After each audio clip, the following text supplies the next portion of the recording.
Good morning, dear students, and welcome back in our English session. ગઈકાલે આપણે જોયું હતું કે ઈમેલનું ફોર્મેટ કેવું હોય, ઈમેલનું ફોર્મેટ કેવું હોય, કેવી રીતના તે બને, આવી ચર્ચા થોડી ખેત આપણે ગઈકાલે કરી. હવે આગળ આજે એવું જોવાનું છે કે ફોર્મેટ ઉપરથી ઈમેલ કેવી રીતનો બને, ઈમેલ છે તે કેવો હોય અને કેવી રીતનો બને એ આજે આપણે ચર્ચા કરશું. એટલે પરીક્ષાની અંદર જ્યારે પેપરની અંદર ઈમેલ હોય તો ઈમેલનો પ્રશ્ન કેવો હોય, ઈમેલ છે એનો પ્રશ્ન કેવો હોય એની આપણે પહેલા વિચાર કરીએ. તો તમે જે બોર્ડ ઉપર લખેલો હોય ઈમેલનો પ્રશ્ન એ ક્વેશ્ચન પેપરની અંદર આવો હોય એના ઉપરથી આપણે ફોર્મેટનો સહારો લઈ અને એક પત્રની જેમ ઈમેલ બનાવો. હવે એક પ્રશ્ન એક તમે લખી લો એમાં અને એમાં જુઓ, એમાં એવું લખેલું છે કે Kunjan Patel writes an email to her friend Maitri to invite her in her brother's marriage ceremony at home. Write an email. Email લખો કે write an email to her friend on કરીને તમને email એડ્રેસ આપ્યું. કેના ઉપર લખવાનું? on patel.maitri@yahoo.com. આવો એક પ્રશ્ન આવ્યો. આ પ્રશ્નને તે પહેલા તમે નક્કી કરી લ્યો કે લખનાર કોણ છે અને કોને લખી. આ બે વાત છે ને પહેલા સ્પષ્ટ હોય.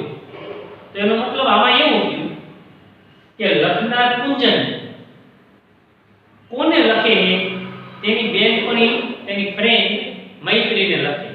આ બે વાત એને સ્પષ્ટ થઈ ગઈ, લખનાર કોને અને કોને લખે. ઈમેલ એડ્રેસ કયું આપેલું છે તે જોઈએ. તો ઈમેલ એડ્રેસ પણ નીચે આપેલું છે, અંડરલાઈન ઉપર હોય, બરોબર. આપણી પાસે ઈમેલ એડ્રેસ. હવે આના ઉપરથી આપણે ફોર્મેટ બનાવી અને ઈમેલ તે લખવાનું. તમે પેજમાં લખશો તો આખું પેજ થશે, બરોબર. આમાં મારે તો બોર્ડમાં પૂરું ન સમાઈ શકે, પણ તમારે એક આખું પેજ વ્યવસ્થિત થશે. તો પ્રશ્ન લખો, પછી નીચે આપણે ઉપરનો એક એડ્રેસનો આખો ભાગ લખશો અને નીચે એટલે આખું મુખ્ય ભાગ લખશો. તાલીની શરૂઆત કેમ કરાય એ આપણે જોઈ અને કેવી રીતના લખશું તે. તેમાં જો આપણે શરૂઆત કરી તો સૌથી પહેલા બરોબર આપણે લખી શું કરી કોને ઈમેલ લખવો છે એને કહેવાય patel.maitri@yahoo.com. આને આપણે ઈમેલ મૈત્રીને લખી. તો જેને લખવો હોય એનું એડ્રેસ આપણે અહીંયા લખીએ. એટલે આ એક જે બોક્સ છે એની અંદર આપણે એનું એડ્રેસ લખશું. તો આ એડ્રેસ હું અહીંયા લખું કે patel.maitri@yahoo.com. બરોબર. આ એક આપણે જેને લખવું હોય આ એનું એક આપણે એડ્રેસ લઈએ. હવે ત્યાર પછી એમાં આગળ જો લખી, હવે આપણે ફ્રોમ ને જેમ લખતા નથી, બરોબર. એમાં ફ્રોમ કે લખતા નથી. હવે ફ્રોમ લખતા નથી એટલે સીધું આપણે લખવાનું થશે કાર્બન કોપી, અથવા આપણે શું કહીએ એને BCC બ્લાઇન્ડ કાર્બન કોપી. પણ એ ખાલી બોક્સ કરીને અહીં રાખી દે.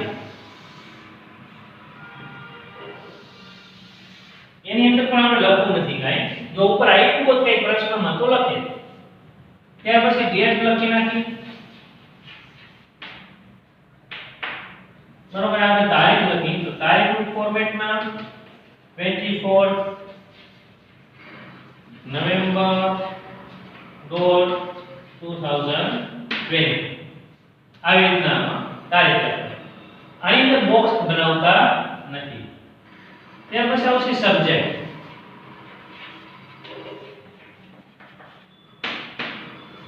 આ વિષય આપણા માટે અગત્યનું.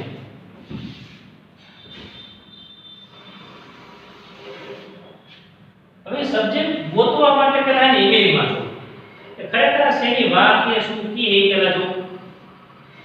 તો આની અંદર જો મેરેજ સેરેમની અંદર ઉત્સવની અંદર તમારે ઇન્વાઇટ કરવાના, તો એક ઇન્વિટેશન થયું કહેવાય, બરોબર?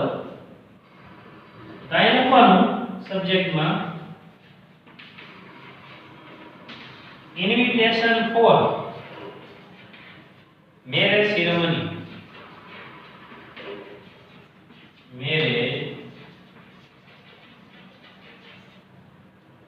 invitation for marriage ceremony આયા પૂરું. આ આપણો વિષય થઈ ગયો. આવી રીતનો તમે વિષય છે ને એ ઉપરથી ગોતી લેવાનો, પ્રશ્નમાં લખેલો હોય એમાંથી થોડો ઘણો ફેરફાર કરીને બનાવતો હોય.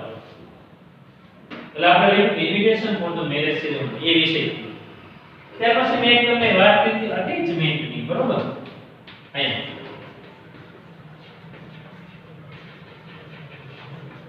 એને આપણે થોડું ફોર્મેટ આપવા માટે આના ઉપર જ બોક્સ કરી નાખી અને અહીંયા કીધું એમ કરી નાખી, કેમ કે આપણને રાઉટ કેમ કોમ્પ્યુટરના ફોર્મેટમાં એવું હોય એટલે એવું છે સારું પણ લાગે. અહીંયા અટેચમેન્ટમાં લખી નાખી ઇન્વિટેશન કાર્ડ. દરેકમાં અટેચમેન્ટ હોય નહીં. ઇન્વિટેશન કાર્ડ, બરોબર? આ આપણું થઈ ગયું અટેચમેન્ટ. આપણો એક ભાગ પૂરો થઈ ગયો. અહીંયા સુધી હવે ટુ લખ્યું, ફ્રોમ લખવાની કઈ જરૂર નથી. પછી કાર્બન કોપીનું ખાતું ખાલી રાખી, ખાલી ખબર પડે કે આ વિદ્યાર્થીને ખબર પડે એટલે કાર્બન કોપી લીધો. તારીખ લખ્યું, સબ્જેક્ટ લખ્યું અને અટેચમેન્ટ. આ મુખ્ય વાત બધી આમાં આવી. હવે અહીંથી આપણે એક આખી એક લાઈન આપી દઈએ અહીંયાથી, એટલે કે આખો ભાગ આનો પૂરો થઈ જાય, બરોબર? ઉપરથી નામ આપી દઈશું. હવે અહીંયાથી રીતે આપણે ઈમેલ એનું મુખ્ય જે બોડી કહેવાય ઈમેલ એ આપણે અહીંથી શરૂઆત કરી. પણ હવે આમાં પૂરી જોવામાં સમય છે નહીં, એટલે તમે પહેલા આટલું લખી લ્યો, પછી આમાં ભૂસી અને પછી આ લખો. આ કાઢી નાખો તો બોલે મારે પણ એમાં થઈ શકે, પૂરું થઈ શકે. પહેલા ફટાફટ લખી લે એટલું.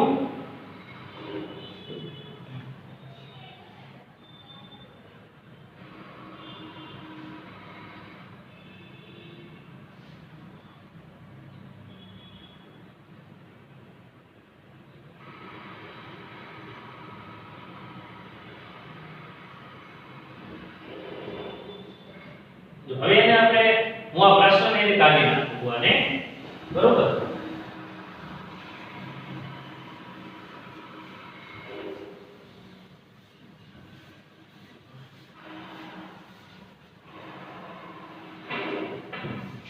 આવા બીજા ઈમેલો પણ જે આપણે લખશું એમાં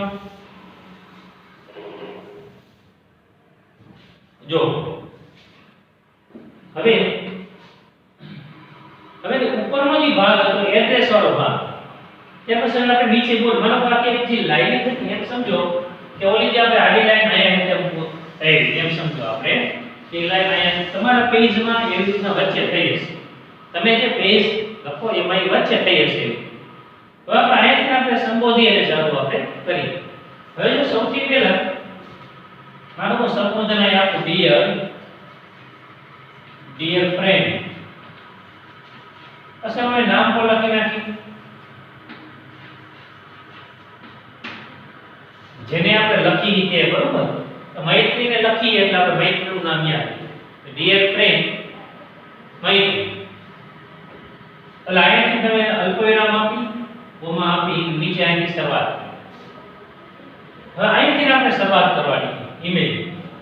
હવે મોટા ભાગની ઈમેલ મેં આગળના તમે એક બે વાક્ય તમે ફિક્સ કરી શકો કે આવું લખીએ જાય, પણ બધાયને એવું નહીં, પણ મોટા ભાગમાં થઈ શકે કે આવું એક ધારો એક તમે લખી શકો. બસ અહીંયાથી મુખ્ય વાત રહી આવે એવી, જેમ કે જો હું એક લખું એ બધું હાય કહીને આપણે શરૂઆત કરી. હાય,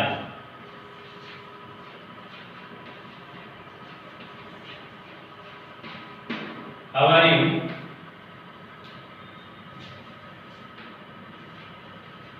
I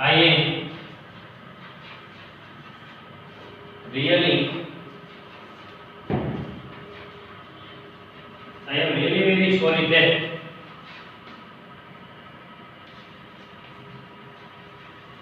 I am really very sorry that I have not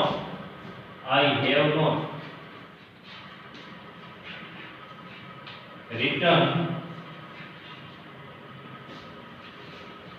any mail. I have not written any mail for long time.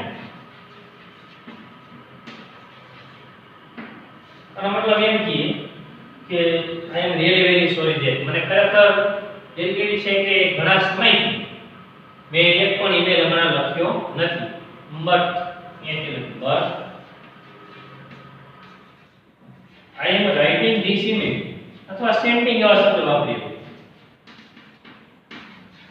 But I am writing this mail to પછી અમારે હેતુ અહીંયા આ એવા વાક્ય છે કે તમે આ મોટા ભાગે ગમે તેમાં છે તે એડ કરી શકો. I am writing this email to પછી invite you. તો આની જગ્યાએ જો બીજું હોય તો બીજું શરૂઆત કરી શકો. એટલે અહીંયા એવા વાક્ય શરૂઆતના બે જેને કહી શકાય સ્ટાર્ટિંગના કે જે તમે મોટા ભાગમાં વાપરી શકો. તો invite you in my હવે ઉપર જે લખ્યું હોય એવી રીતના બરોબર. brothers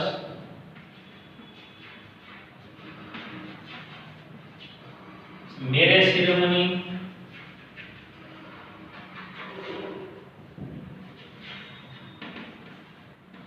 which will be held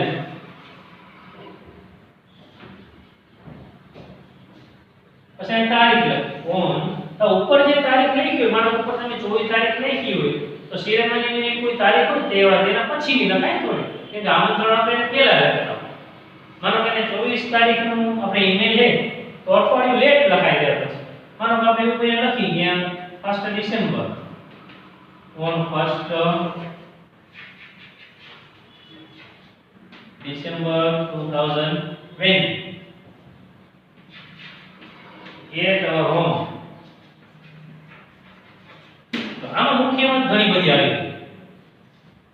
જે હું તને મારા ભાઈના મેરેજમાં આમંત્રણ આપવા ઈમેલ લખું, આ તારીખ છે, આ સ્થળ આવી ગયું બરાબર. આ મોટા ભાગની વાત એની અંદર આવી ગઈ. બસ આમાં થોડી બીજી વાત પણ હતી. I have invited all our friends.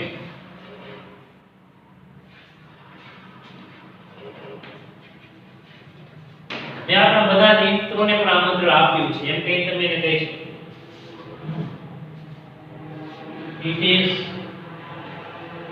It will ભવિષ્યકાળ બરોબર. It will be a good chance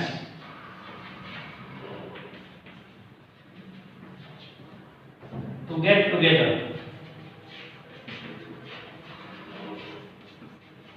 આ એક ભેગા થવાનો સારી એક તક પણ હશે. ભેગું થવાની સારી તક મળશે.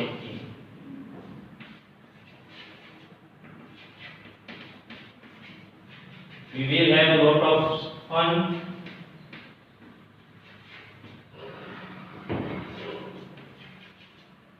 अपने खूब मजा પડશે.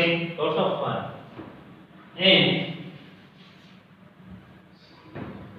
enjoy.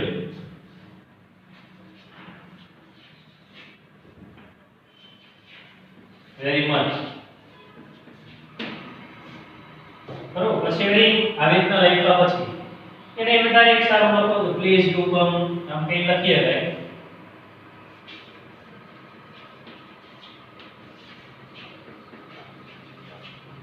Please do come early if possible. તો શક્ય હોય તો પહેલા આવજો. આવું પણ આપણે એને કહેતા. પછી તમે ઇરિટેશન કાર્ડ આની સાથે જોડેલું છે તો તમે નોટ લખી શકો. જો અહીંથી તમે કેવું લખી શકો અલગ એક line I have attached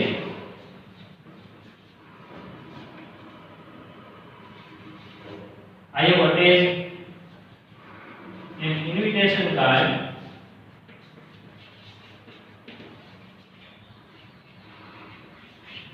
with this image.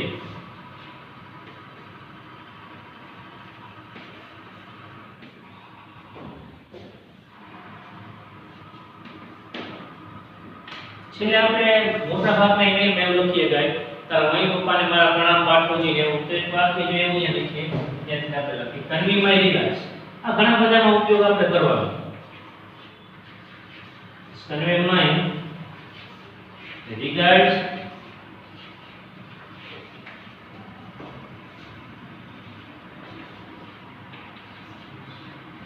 to your parents. Convey my regards to your parents and love to छोटो.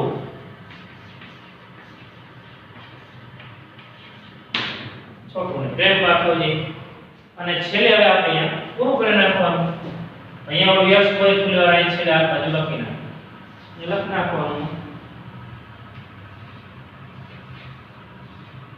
yours faithfully પછી નામ લખી નાખવાનું કુંજન મારે થોડીક લખવામાં સકરાશ કરી પણ તમારે એવું નહીં થાય કે તમારા પાસે પેજ ઘણું બધું લાગતું હશે તો આટલું લખ્યા પછી તમારે આખા આખાને એક કે તે મારી દો આની અંદર તમે જુઓ આ એક તમે શરૂઆત કરી દો આ એક એન્ડ આપ્યો છે નોકો આવો એન્ડ આવી શકાય થોડી જગ્યા મૂકી પેરા આપી પેરેગ્રાફ આપી વચ્ચેનો પેરેગ્રાફનું બોડી કહેવાય અગત્યનું આની અંદર ખાસ કરીને કાળનું ધ્યાન રાખવાનું અને આવું બધું એક આખો અર્થનો અનર્થ ન થઈ જાય વાક્યનું ધ્યાન રાખી શકાય તમે તમારી રીતે વાક્ય બનાવવા માટે એમાં સ્વતંત્ર થોડા હોય કે તમે તમારી રીતેની વાત અંદર રજૂ તમે પ્રેઝન્ટ કરી શકો બરોબર આટલું બધું લખાણ તો કદાચ થોડું ઓછું આના કરતા હોય તો ખાલી પણ એમ તો જોઈ પાછું આવ એવું નહીં સમજવાનું કેમ કે આપણે પરીક્ષા 5 માર્ક્સ આપતા એમ નથી આપતા એટલે લખાણ પણ થોડું થાય એટલે આ એક ઇન્વિટેશન બરોબર ઉપરનો ભાગ પછી આપણે એડ્રેસ વાળું લખ્યું તો નાની છે આ પ્રશ્ન પરીક્ષામાં કાંઈ લખવાની જરૂર નથી પ્રશ્ન તમારે પ્રશ્નપત્રમાં છે પણ જવાબ પેપરમાં એને કાંઈ લખવાની જરૂર નથી એટલે આવી રીતના તમે એક ઈમેલ છે તે તૈયાર કરો એક સ્ટાન્ડર્ડ ઈમેલ તૈયાર થાય આપણે બહુ જરૂરી એટલે આવી રીતે બીજા ઈમેલ જેમ જેમ તમે પ્રેક્ટિસ કરશો આવા ફોર્મેટમાં એમ તમને વધારે આઈડિયા આવશે હું તમને બીજા આના સિવાયના પણ થોડાક ઈમેલ લેતા આપીશ જેને તમારે આ ફોર્મેટમાં તૈયાર કરવાનું જેવી રીતના ભલે એની અંદર લખાણ ટૂંકું હશે જેમ તેમ જેમ હોય અલગ અલગ ગ્રામરમાં અલગ હોય પણ હું તમને થોડાક જે ઈમેલ આપું એને તમારે એવી કોશિશ કરવાની કે જે તમારે આવી રીતના ફોર્મેટમાં બની જાય આશા રાખું કે તમે એ પણ સમજવાની કોશિશ કરી હશે તમને ચોક્કસ સમજાવવાનું છે છતાંય કાંઈ પ્રશ્ન હોય ક્વેરી હોય ચોક્કસ ફોન કરો મેસેજ કરો બરોબર ત્યાં સુધી બધાને નવા આપણે ફરી પાછા મળશું નવા વિડીયોમાં ત્યાં સુધી બધાને good bye and have a nice